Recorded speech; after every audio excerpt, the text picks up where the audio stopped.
Dans cet épisode humide et intense de Mythbusters, Je suis vivant, non? découvrez la construction la plus grande, la plus salissante et la plus vertigineuse de l'histoire de Mythbusters. C'est un sacré tremplin. L'objectif, tester l'incroyable saut de cette vidéo virale. C'est trop marrant. Pendant ce temps, Carrie, Tori et Grant jouent les livreurs. On va rester coincé sur Lombard Street. Pour savoir si le fait de couvrir plus de distance en prenant uniquement des virages à droite MCS arrive. permet d'économiser du carburant. Voilà pour vous. Je pensais pas que livrer des paquets était aussi excitant. Qui sont les Mythbusters? Adam Savage Probabilité scientifique 70%. et Jamie Heineman. On part à l'aventure. À eux deux, ils ont plus de 30 ans d'expérience dans le domaine des effets spéciaux. À leur côté, Grant Imahara, Projectile formidable. Carrie Byron C'est parti. et Tori Belleci. Là, tu m'as eu, Carrie. Ils ne se contentent pas de recenser les mythes, ils les mettent à l'épreuve.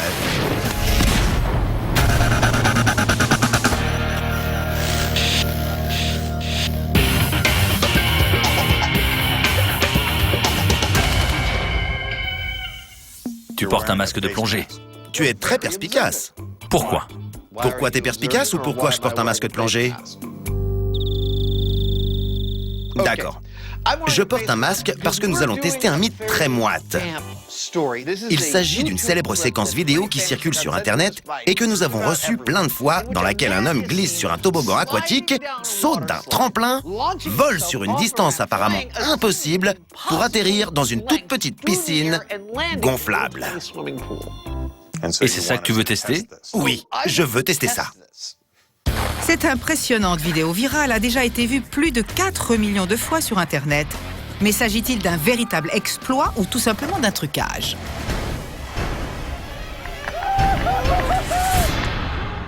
Tu veux commencer par quoi?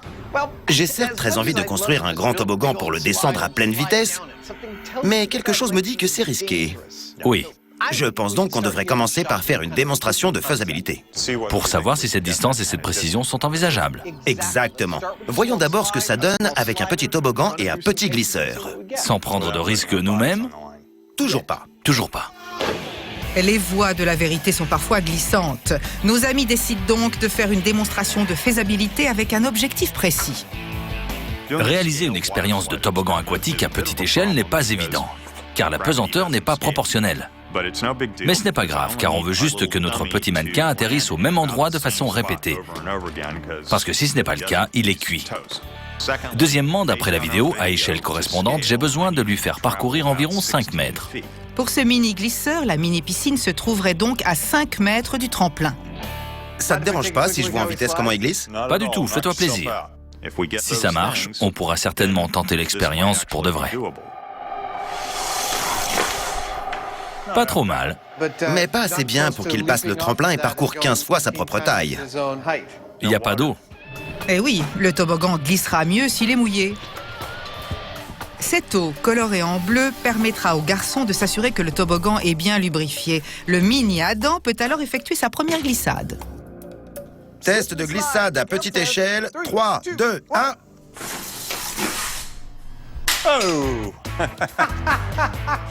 C'est génial! Il a laissé une petite marque bleue à l'endroit de sa réception. 2,90 m. Soit moins de 3 mètres, assez loin des 5 initialement espérés par Jamie. Mais les garçons ont une nouvelle idée. Et si on essayait en ajoutant du savon?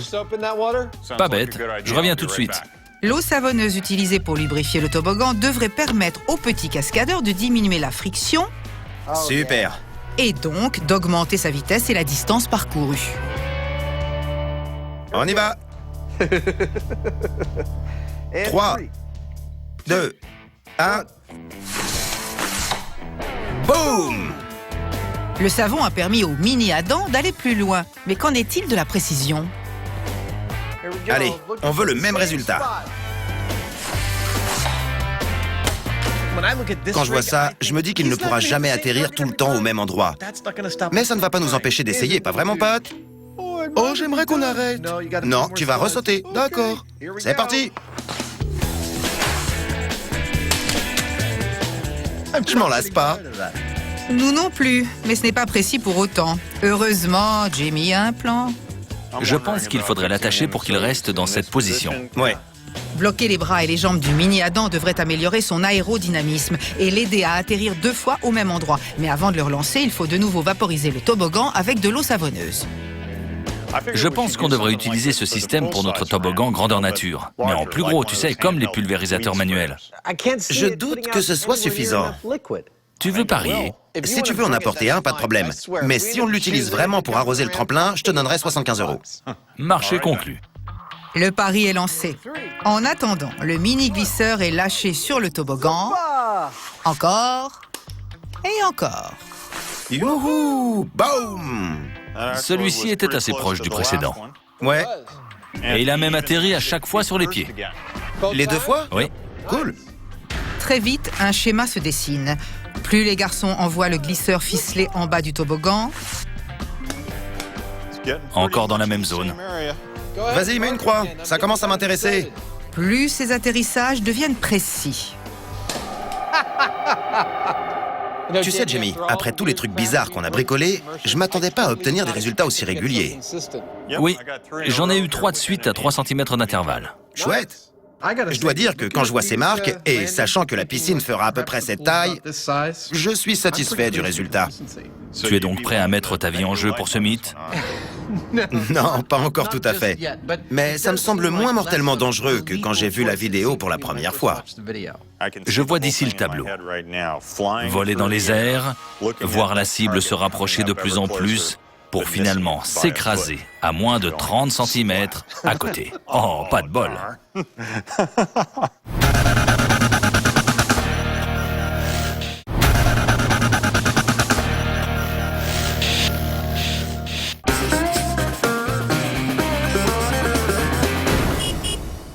Bien, le mythe suivant est basé sur une méthode utilisée par un grand transporteur de colis américain. Ils ont un programme informatique qui définit les itinéraires pour les chauffeurs afin d'éliminer un maximum de virages à gauche. Oui, j'en ai entendu parler.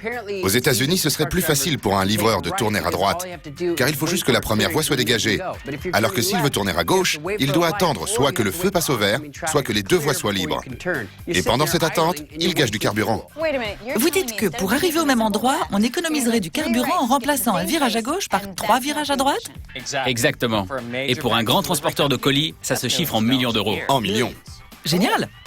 Bien que cela semble un peu contre-intuitif, il est possible aux États-Unis de tourner toujours à droite afin d'éviter les feux de signalisation et les traversées de rue.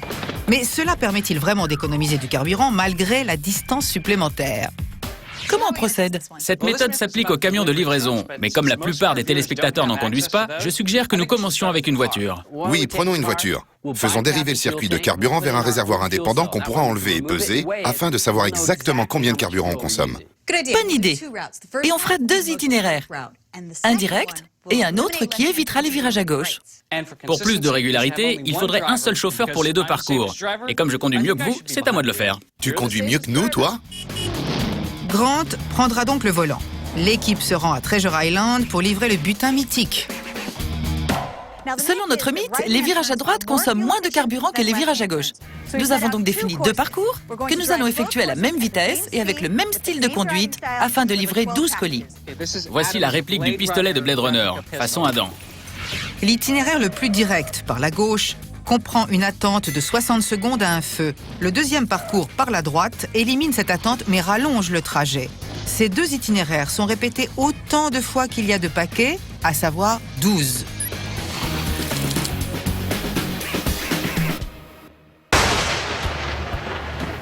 Voilà qu'il pleut, alors qu'il faisait si beau. Légèrement mouillé, Grant et Tori pèsent le réservoir avant le début de la tournée. 8,11 kilos. Puis ils le fixent à la voiture Allons livrer ces colis. Ouais, c'est parti. et peuvent entamer l'itinéraire par la gauche. Du moins dès que le feu sera vert. Il est long, ce feu. Oui. On a des colis à livrer. Si seulement je pouvais contrôler tous les feux de cette façon. C'est vert, allons-y. Au virage à gauche se succèdent Ouais, c'est la bonne adresse. les feux rouges. pendant que nos livreurs continuent leur tournée. Pas besoin de signer. Le trajet à gauche dure 2 minutes et 15 secondes en moyenne. Pourquoi elle me parle? J'ai pas le temps de bavarder, moi. J'ai des colis à livrer. Pas une minute à perdre. Les 12 tours sont maintenant terminés et les colis soigneusement livrés.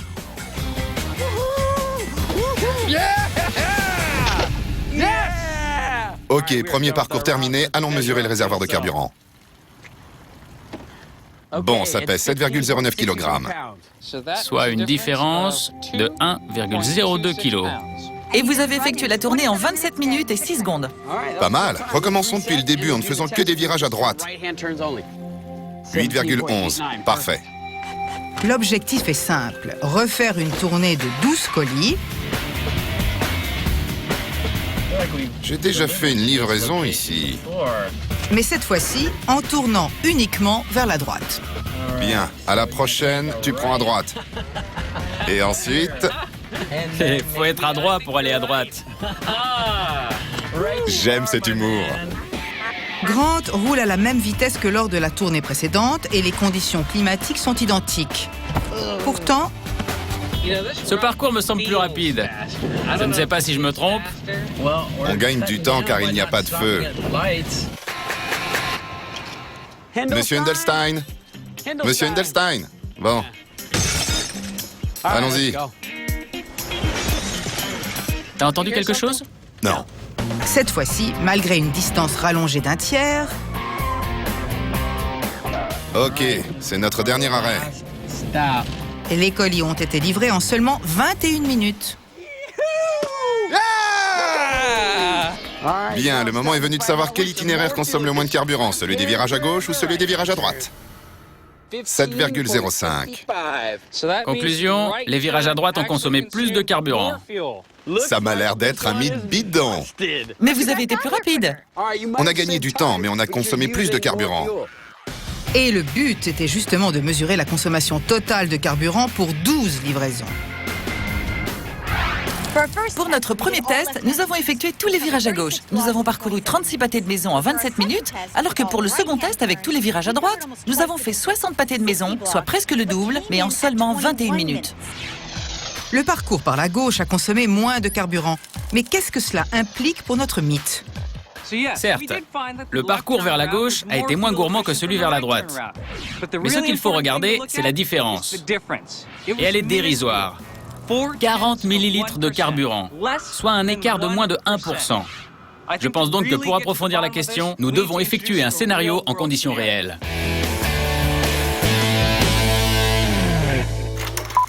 Les Mythbusters veulent découvrir si ce saut incroyable est réel ou bien s'il s'agit d'un trucage.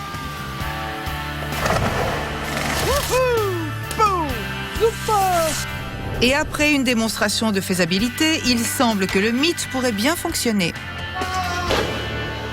À ma grande surprise, notre petit test à échelle réduite a prouvé que ce mythe n'est pas impossible. Passons au test grandeur nature. Je suis d'accord.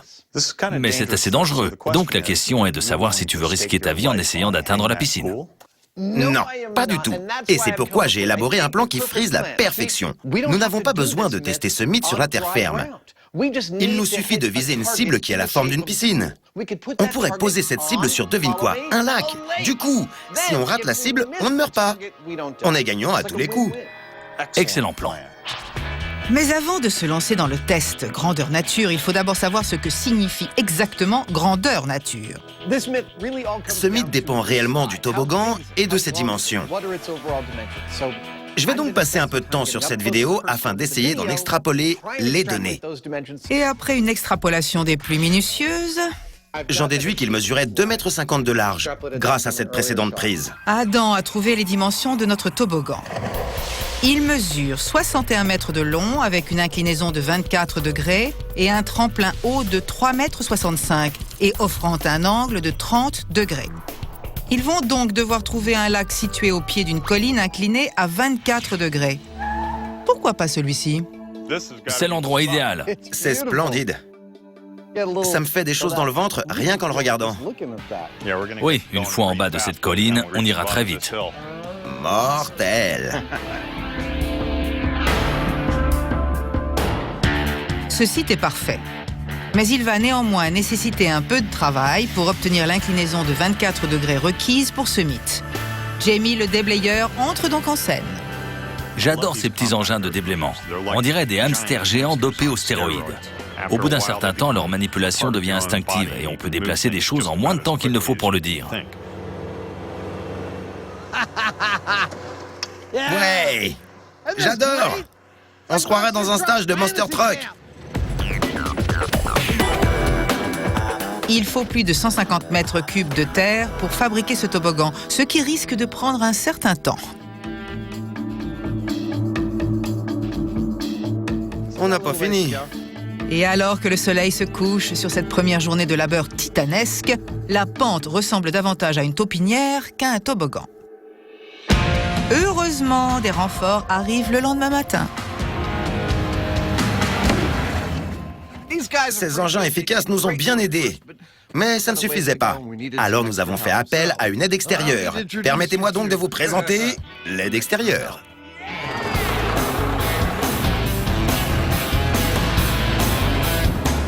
Les doigts dans le nez. C'est du rapide. Avec les bons outils, c'est toujours mieux. Eh oui, en 5 minutes, l'énorme bulldozer termine ce qu'ils ont mis une journée entière à réaliser la veille. Les garçons peuvent maintenant travailler sur le toboggan. Tout d'abord, Jamie fait fi du danger et commence à tasser la terre encore meuble. Vous avez remarqué que je monte et je descends toujours le godet vers le bas, car dans l'autre sens, je risquerais de basculer en arrière. Pendant ce temps, Adam installe les planches qui serviront à fabriquer le tremplin. Mais qu'est-ce qu'on fait?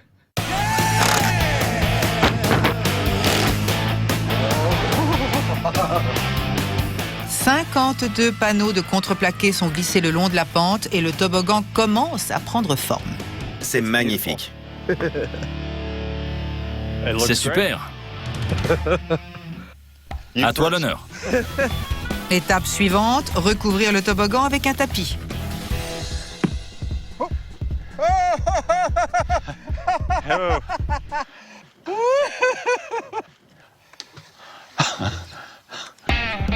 Je peux avoir un autre rouleau d'adhésif? Il ne reste plus qu'à ajouter le dernier ingrédient de tout système de glisse qui se respecte, le vinyle laqué. Qu'on ne me dise pas que Miss Buster ne sait pas dérouler le tapis orange. Allez hop, jusqu'en bas. Jusqu'en bas, oui, mais encore faut-il que le rouleau tienne la route.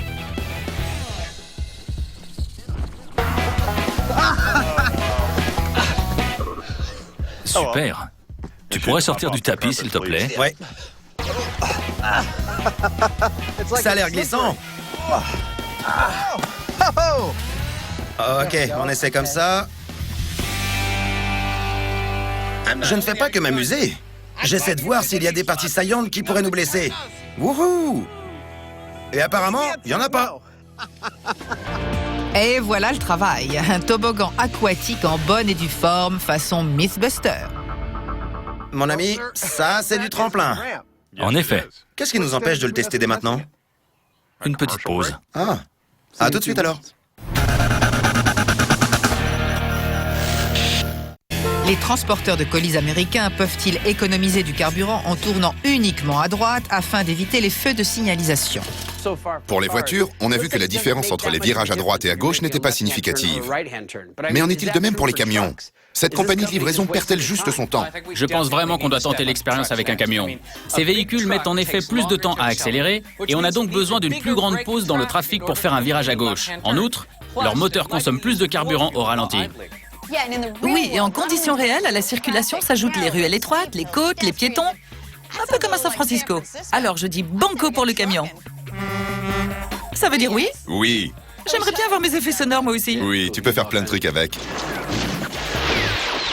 Oui, plein de trucs comme trouver un camion et recruter une équipe de super livreurs. MCS, le service de livraison de Mythbuster, est prêt à passer à l'action.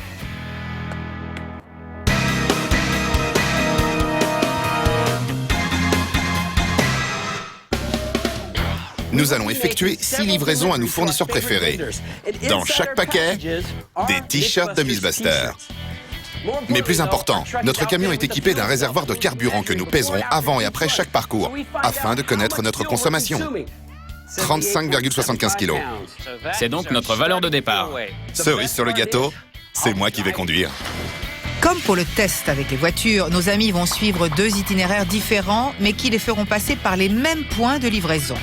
Tout d'abord, le parcours le plus direct, qui comprend des virages à gauche et à droite, et qui totalise 8 km 3, depuis le Palais des Beaux-Arts jusqu'au parc d'Alamo Square. Bien, allons livrer ces paquets. Allez, je mets le compteur à 0. Lance le moteur à 3, 2, 1, go! Ok, c'est parti.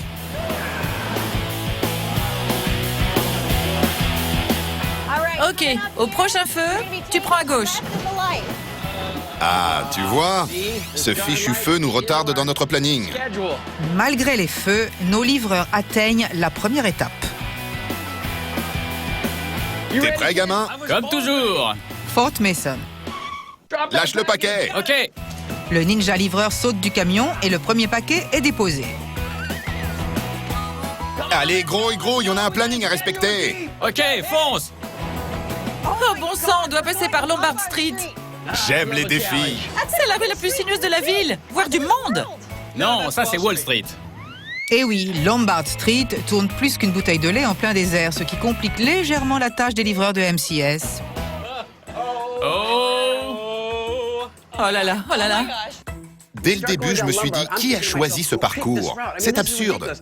Pas de soucis, chez MCS, nous sommes de vrais professionnels. Attention, c'est de plus en plus serré. Tu crois que ça va passer? La vache! Je suis à 2 doigts de percuter ce mur. C'est un grand moment. C'est clair. À marquer dans les annales.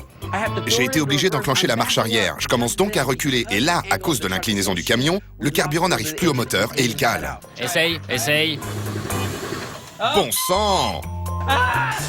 On va rester coincé sur Lombard Street. Je n'avais plus de direction assistée. Et j'ai dû descendre le reste de la rue au point mort. MCS, livraison assurée. J'ai vraiment cru qu'on n'allait pas y arriver. Je longe le trottoir. Non, tu roules dessus. Heureusement, même au point mort, Tori sait manier le volant et le deuxième paquet peut enfin être livré. Tenez, un paquet pour vous. Puis, après une petite poussée,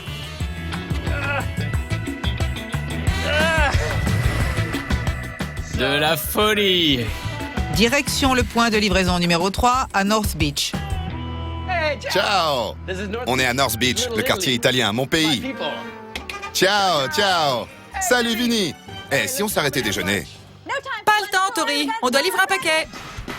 Une fois de plus, le livreur fou fait un aller-retour, Ok, fonce. puis il se dirige vers le boucher préféré de Mythbuster à Chinatown. Chers amis asiatiques, me voilà. On ne m'avait pas parlé des cascades d'aujourd'hui. Je suis carrément obligé de courir entre les voitures. Pourquoi tu t'es garé si loin? Mais vous savez, c'est un sacrifice nécessaire quand on livre au nom de la science. Démarre! Et pendant que Grant reprend son souffle, Fonce! Tori développe une théorie sur les virages à gauche. À mesure que j'avance sur ce parcours, je me rends compte que les virages à gauche sont bien plus embêtants que les virages à droite. C'est vrai, tant qu'il y a des véhicules sur la voie opposée, on est bloqué. En effet, depuis le début de ce test, ils ont passé plus de 5 minutes à attendre que les feux passent au vert. Attention, le tramway! MCS arrive! Aucun piéton. Oh là là, ce virage est terrible. Bougez-vous de là! Allez! On a des paquets à livrer! Allez, Grant, à toi de jouer! Grouille! Bonjour! J'ai un paquet pour vous. 5 colis ont été livrés. Il ne reste donc plus qu'un arrêt à Alamo Square. Voilà, c'est le dernier paquet. Ouais! On a réussi! Beau boulot, les amis! Un paquet de la part des Mythbusters. Merci. Ça y est, Ouais! on a fini! Satisfaction totale de la clientèle grâce à MCS. Les virages à gauche, ça craint, pas vrai? Ouais. Allons peser le carburant et on passera ensuite à l'itinéraire numéro 2. Ça fait 32,66 kilos. Soit une consommation de 3,09 litres. On a parcouru 8 km 3 en 52 minutes. Ouais, super! J'ai l'impression d'en avoir fait 150 en 5 heures. Content de vous revoir. Nous allons tester ce que vous voyez sur cette séquence vidéo. Nous avons donc construit au bord de ce lac un tremplin géant que nous sommes sur le point d'expérimenter. Je vais d'ailleurs dès maintenant m'habiller pour la première glissade. J'aimerais que tu gardes ce petit appareil GPS sur toi afin de connaître ta vitesse. Fantastique. Je vais le placer ici. Allons-y. Cet appareil GPS va non seulement définir la vitesse de Adam, mais également la distance qu'il parcourra depuis le toboggan géant de Mythbuster. C'est assez tentant de commencer directement du sommet, mais il vaut mieux savoir où on met les pieds. C'est pourquoi on va commencer à partir du milieu. Je ne suis pas nerveux, au contraire. Il me tarde d'aller sur ce toboggan. Ce n'est qu'un prototype et on ignore donc ce que ça va donner. J'en meurs d'envie. On va y aller mollo et si tout se passe bien, alors on le fera à fond. J'ai trop hâte. C'est parti, test numéro 1. Adam le sauvage vide son seau et adopte la position de la luge utilisée sur la vidéo.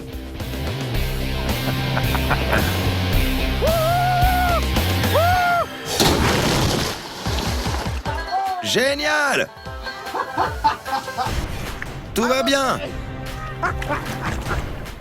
Mais c'était pas terrible. Cette descente lamentable n'a pas été à la hauteur des espérances de Adam. Privé d'une moitié de pente, il n'a atteint que 24 km/h et a parcouru un peu plus d'1 mètre.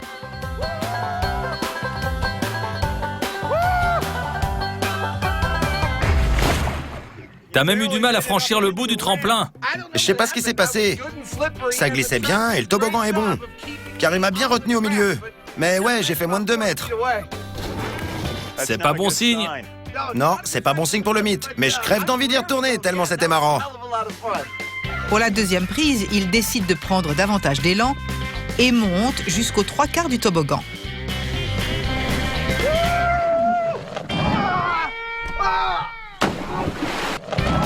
Adam et son arrière-train se souviennent encore certainement de cet amérissage un peu violent, mais au moins le résultat est plus convaincant.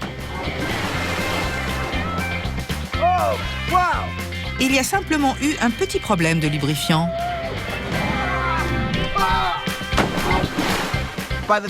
Quand j'ai atteint le tremplin, j'ai reçu tellement d'eau sur le visage que je ne voyais plus rien. J'ai sauté à l'aveuglette. J'ai fait le contraire de ce qu'il fallait faire. Mais l'atterrissage s'est bien passé. Coach, je vais retenter ma chance. Vous voulez bien me faire rentrer? Cette fois-ci, pour plus de sécurité, ils laissent tomber le seau et choisissent d'asperger plus régulièrement le toboggan de haut en bas. Bonne chance, mon pote. C'est parti!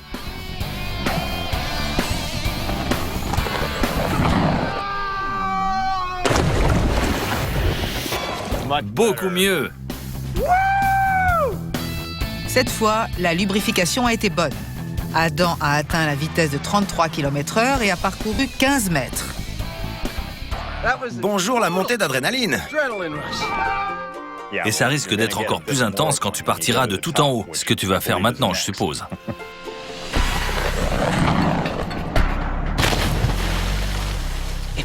Je sais pas si vous vous souvenez, mais j'ai promis à Jamie de lui donner 75 € si on finissait par utiliser son pulvérisateur pour lubrifier le toboggan, parce que je trouvais cette idée ridicule. J'espère qu'il a oublié. Un Heinemann n'oublie jamais. Maintenant que la sécurité est assurée, les garçons peuvent se concentrer sur le mythe à proprement parler. 2 paramètres sont importants pour cette expérience, la précision et la distance. Ils vont d'abord s'attaquer à... La distance. D'après nos calculs, le glisseur de la vidéo parcourt environ 35 mètres. Est-ce que je me vois voler 35 mètres dans un futur proche? Franchement, pas vraiment. Ok, je vais m'élancer d'en haut. Vu d'ici, c'est assez impressionnant. Bon, ben, bonne chance. J'y vais. Mais une glissade depuis le sommet suffira-t-elle à propulser Adam aussi loin que le cascadeur de la vidéo? 3, 2... Oh, ça descend à pic, on y va!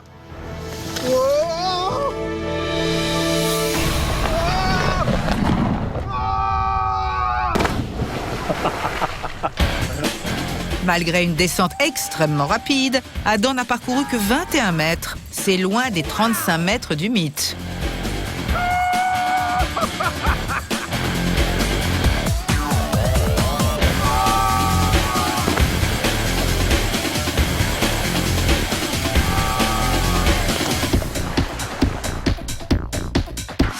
Je suis vivant, non? Faut croire. Je suis allé loin? Environ 21 mètres. C'était vraiment intense.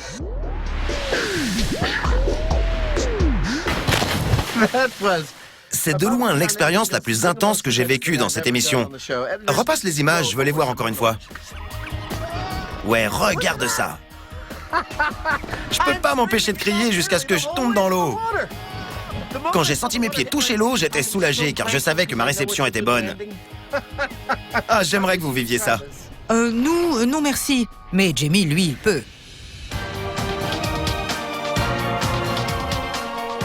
Pourquoi descendre ce toboggan alors qu'Adam l'a déjà fait?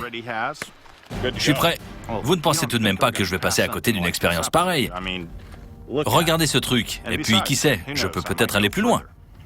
Mais Jamie ne sous-entend pas par là qu'il fait toujours mieux que Adam. Détends-toi et serre les fesses. Ça a super bien marché pour moi.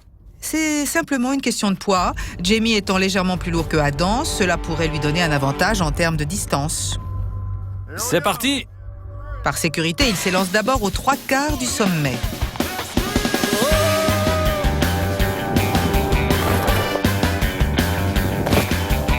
Parfait! J'ai adoré ton cri. Oh!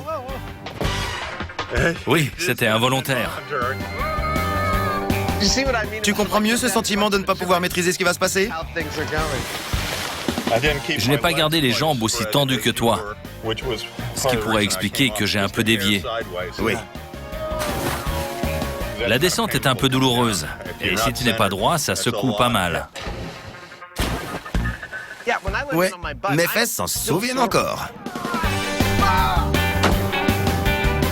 Maintenant que Jamie a réussi son saut de sécurité, il s'élance depuis le sommet.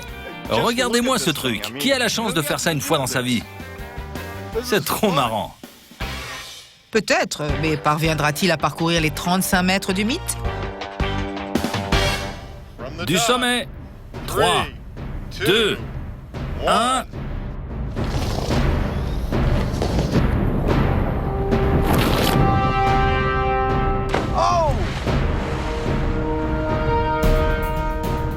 Il va bien. Mais l'atterrissage a été un peu chaotique. Jamie a réussi une belle performance, car selon le GPS, il a atteint 48 km/h et parcouru la plus grande distance jusqu'à présent.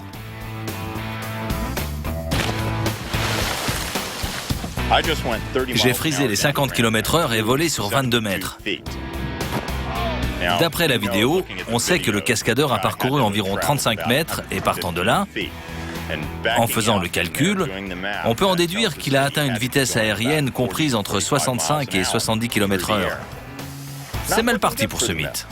En effet, les mythiques 35 mètres sont impossibles à atteindre. Les garçons vont donc maintenant se concentrer sur le deuxième critère, la précision. Tu as donc parcouru 22 mètres sur cet essai? Je t'ai battu. De moins d'1 mètre? Ouais. Évoquons maintenant la précision. Si nous étions sur la terre ferme, est-ce qu'on pourrait placer la piscine quelque part et être sûr de l'atteindre à chaque fois sans danger? On peut arranger ça. Est-ce que je peux m'y coller? Je peux le faire, s'il te plaît? S'il te plaît? Eh bien, tu as l'air d'en avoir tellement envie, alors pourquoi pas? Excellent, excellent. Je vais m'habiller.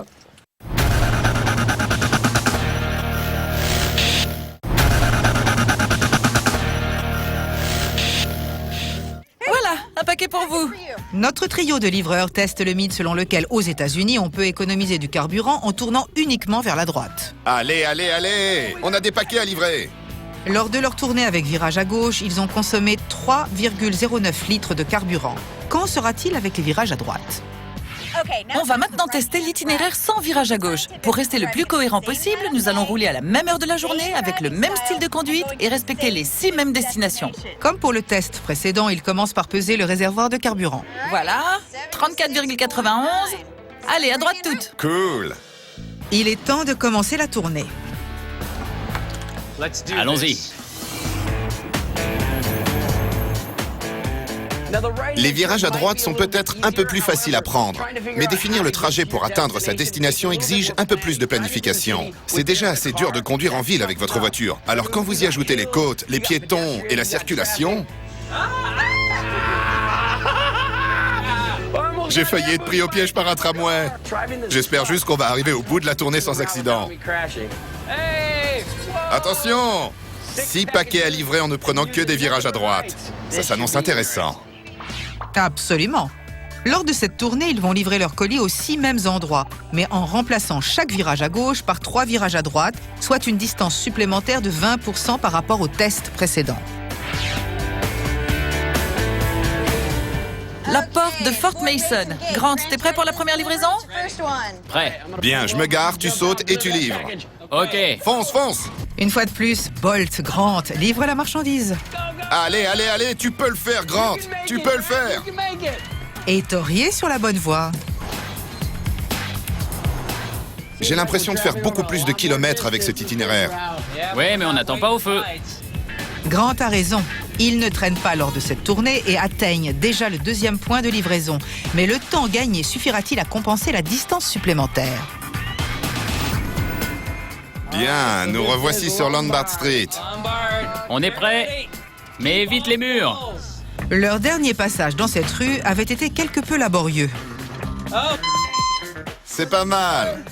Pour ne pas fausser le résultat final, Tori décide de simuler la descente de la veille en coupant le moteur et en roulant au point mort jusqu'en bas de la côte. Allez, grouille, grouille, grouille, grouille! Vous aimez bien Miss Buster? Ouais. Tenez, un paquet pour vous. Merci. Un fan se couchera heureux ce soir. Maintenant, le quartier italien. Ciao! OK. C'est bon, fonce, fonce, fonce, fonce. T'as fait signer le papier? Puis Chinatown. Nous voilà dans l'antre du dragon. Chinatown. Allez, reviens vite! Dépêche, gamin! Je me souvenais pas qu'il allait si vite. 4 paquets ont été livrés, il n'en reste plus que 2. Je pensais pas que livrer des paquets était aussi excitant. Et si on partait sans lui? Non, il faudrait qu'on sorte pour le dernier paquet. Tu veux, toi? Non. Plus que quelques virages à droite pour arriver à Alamo Square, le dernier point de livraison de la tournée. Pour votre prochaine livraison, pensez à MCS. On assure. OK. On y est. Dernière livraison. Ce serait plus facile si on prenait à gauche. C'est vrai. Les voici arrivés à Alamo Square. Les virages à droite les ont obligés à rouler davantage, mais ont-ils économisé du carburant? Fini. Pesons le réservoir de carburant. OK. 33,09 kg. On a donc consommé 1,27 litres de moins sur la 2e tournée. C'est donc confirmé? On consomme moins de carburant en tournant seulement à droite? À la surprise générale, malgré un retard de 9 minutes par rapport à l'autre trajet, l'itinéraire vers la droite a été moins gourmand en carburant. Les résultats de cette expérience sont très intéressants. Le parcours avec virage à gauche a été plus court. Il a pris moins de temps, mais il a consommé beaucoup plus de carburant. Ce mythe est donc confirmé. Si vous roulez dans un environnement urbain avec un camion, il vaut mieux choisir un trajet avec uniquement des virages à droite. Pour les conducteurs comme moi, dans une petite voiture, ça ne sert pas à grand-chose. La science liée à ce saut serait-elle fallacieuse? Voler à 35 mètres de distance, c'est bidon. Mais qu'en est-il de la précision? Pour moi, l'essence de ce mythe repose sur la précision. Le glisseur peut-il atteindre sa cible à chaque fois? Et par conséquent, peut-on sauter d'une piscine en plein milieu d'un champ sans risquer sa vie? Comment tester ça sur l'eau? Comment faire pour fixer un grand X sur une surface aussi mouvante que l'eau de ce lac? Avec cette caméra, elle va enregistrer 2 sauts sans bouger d'un pouce. Nous marquerons ces sauts sur l'écran de la caméra, en espérant que les tracés se chevaucheront. Si tel est le cas, je serai suffisamment rassuré pour placer une piscine à cet endroit, et j'essaierai d'atterrir dedans. Sans plus de cérémonie, Bonne chance, Adam. Merci. On se voit en bas. Adam se prépare à foncer tout en bas du toboggan. Ok, on y est, je me lance. 3, 2, 1...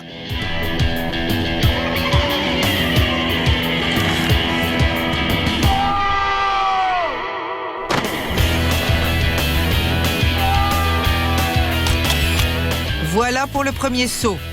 Maintenant, le deuxième.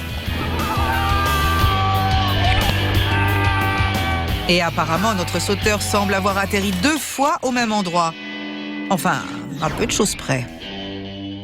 Tes sauts ont été très proches, 60 cm d'écart entre les deux. Sérieux? Oui. Dans ce cas, disposons une cible de 3 mètres de diamètre et voyons si je peux l'atteindre. Ça me va. Waouh! Je m'attendais pas à ce résultat. Pour parachever cette expérience, nous devons former un cercle qui symbolisera le bord d'une piscine gonflable et le placer sur l'eau. Si Adam atterrit au milieu, alors ce sera gagné. Mais comme il est impensable de poser une piscine gonflable sur un lac, Jamie trouve une solution très gonflée. Bien, nous savons maintenant que j'ai atteint une zone qui se trouve plus ou moins en plein milieu du cercle derrière moi. Mais j'aimerais que vous fassiez marcher votre imagination. Imaginez que ce lac est en fait de la terre ferme et que votre seul moyen de survivre dans ce no man's land, c'est ce cercle rempli d'eau salvatrice. Est-ce que vous prendriez le risque de sauter au beau milieu de cette zone en priant pour atteindre votre cible? Moi, non. Personnellement, je suis très heureux que ce cercle soit entouré d'eau, car je ne peux pas garantir à 100% que je vais l'atteindre. Je vais tenter le coup, t'es prêt? Je suis prêt. Vise la médaille d'or. Mon vieux, j'aimerais que tu vois ça. D'ici, le cercle a la taille d'une pièce de monnaie. Tu devrais pouvoir l'atteindre sans problème alors. D'accord. C'est l'heure de vérité. Nous avons un glisseur et une bouée en caoutchouc, tous deux gonflés à bloc. Adam va-t-il être assez précis pour confirmer ce mythe? À 3, 2, 1...